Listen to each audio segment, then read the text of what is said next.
BLO की सूची मंगा लो।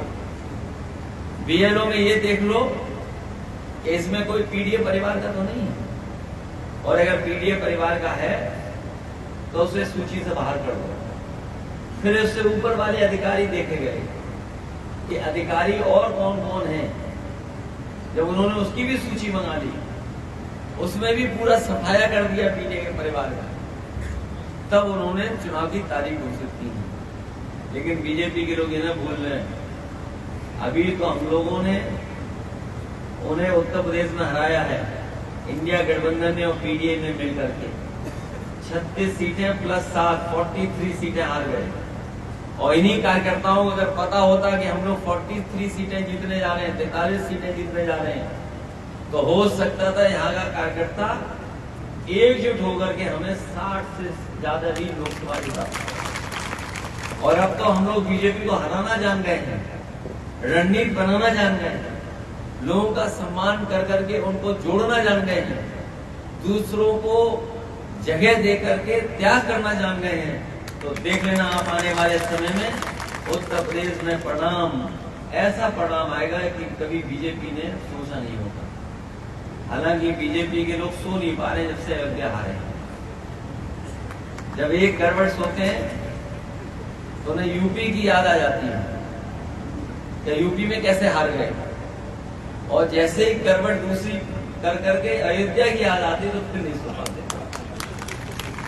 तो इतनी बड़ी हार हुई है यूपी से जिसकी वो अभी तक भरपाई नहीं करते। इसीलिए पीडीए की काट ढूंढ रहे हैं, पीडीए की काट, कि ये पीडीए को कैसे काट दी जाए।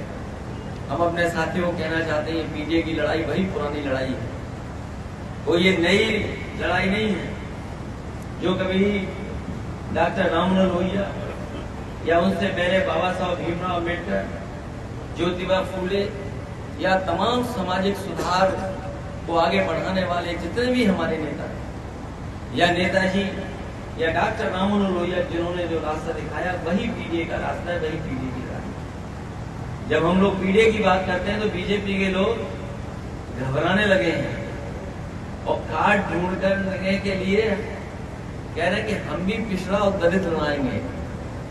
लेकिन हम अपने पीडीए परिवार के लोगों को कहना चाहते हैं, ये केवल चुनाव के लिए उन्होंने नाम बढ़ाए हैं, लेकिन सच्चाई में वो उनको कुछ नहीं देना चाहते। पिछले 10 साल दिल्ली के और अभी तक उत्तर प्रदेश के सरकार ने जितना भेदभाव किया उसकी कोई कल्पना नहीं कर सकता। राजनीतिक तौर से भी भेदभाव किया है, समाज में भी हम लोगों के साथ भेदभाव किया है, अधिकारी गण होंगे वो जानते हुए भेदभाव किया है, और इतना अन्याय भी कभी नहीं हुआ होगा जितना अन्याय सरकार में हुआ है। जो लोग सरकारी कर्मचारी होंगे या सरकार के आसपास काम करते होंगे वो जानते होंगे इतना भेदभाव कभी नहीं हुआ, इतना अपमानित भी कभी नहीं होना पड़ा। और हम लोगों ने ऐसे भी समय देखा, ऐसा मौके देखे जहां पर इन्होंने हर सीमा को लांघे तोड़ दिया। हाल ही में आपको याद होगा जब सुल्तानपुर की डकैती हुई, और सुल्तानपुर की डकैती को लेकर के पूरे प्रदेश में भारतीय जनता पार्टी की बदनामी हुई कि भारतीय जनता पार्टी की सरकार में लगातार बैंकें लूटी जा रही हैं, बैंकें लूट रही हैं, एटीएम लूट रही हैं, सुनारों को मारा जा रहा है, सुनार लूटे जा रहे हैं।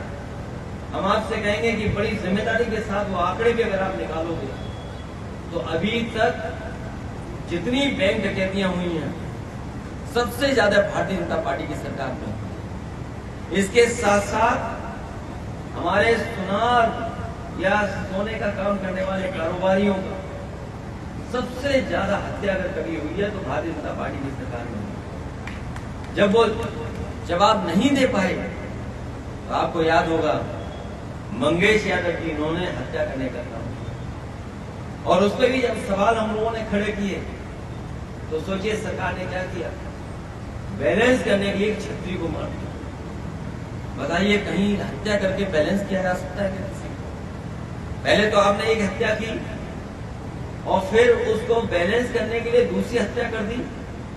इस सरकार ने मुठभेड़ के बहाने एक हत्या नहीं की है, 2-2 हत्याएं की हैं। और न केवल उत्तर प्रदेश बल्कि देश की जनता जानती है कि भारतीय जनता पार्टी न संविधान मानती, न कानून मानती है और न ही लोकतंत्र पर भरोसा करने वाली पार्टी है। इसलिए जब कभी भी जनता को आने वाले समय में मिलेगा, मौका मिलेगा, भारतीय जनता पार्टी को ये सबक सिखाने का काम जा रही है।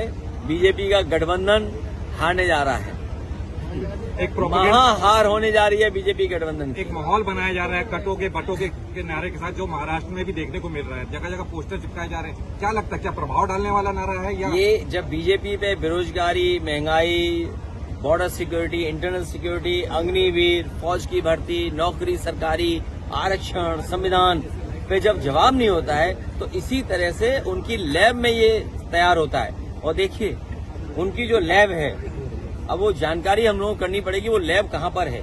उनकी जो रिसर्च लैब है उसी का ये नारा है और उसी रिसर्च लैब ने ये भी नारा दे करके ये कहा कि सबसे अच्छा किसी के चेहरे पर अच्छा लगेगा वो हमारे उत्तर प्रदेश के मुख्यमंत्री हैं।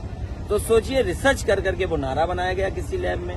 उन्होंने ये भी बताया कि सबसे अच्छा किसके माध्यम से जाएगा, वो नेता भी उन्होंने ढूंढ करके नाम बता दिया, वो हमारे मुख्यमंत्री निकले उत्तर प्रदेश के, उन्हीं से कहलवाया गया है।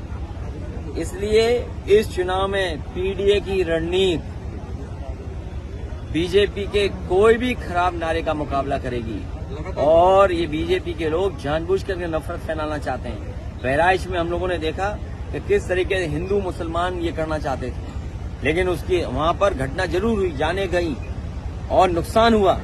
ये सब भारतीय जनता पार्टी ने किया और देखिए भारतीय जनता पार्टी किस स्थिति पे पहुंच गई है कि उन्हें अपने ही कार्यकर्ता पे एफआईआर लिखानी पड़ रही है। अभी तो एफआईआर लिखाई है, अभी आप देखना कुछ दिनों बाद ये सरकार चलेगी, कभी बंटवारे को लेकर के, कभी लूट को लेकर के, कभी पद को लेकर के। जो लखीमपुर में हुआ था कि बीजेपी के विधायक को छापड़ पड़ गया, वैसा ही होने जा रहा है उत्तर प्रदेश में। आप देखते रहिएगा। भाजपा विकास के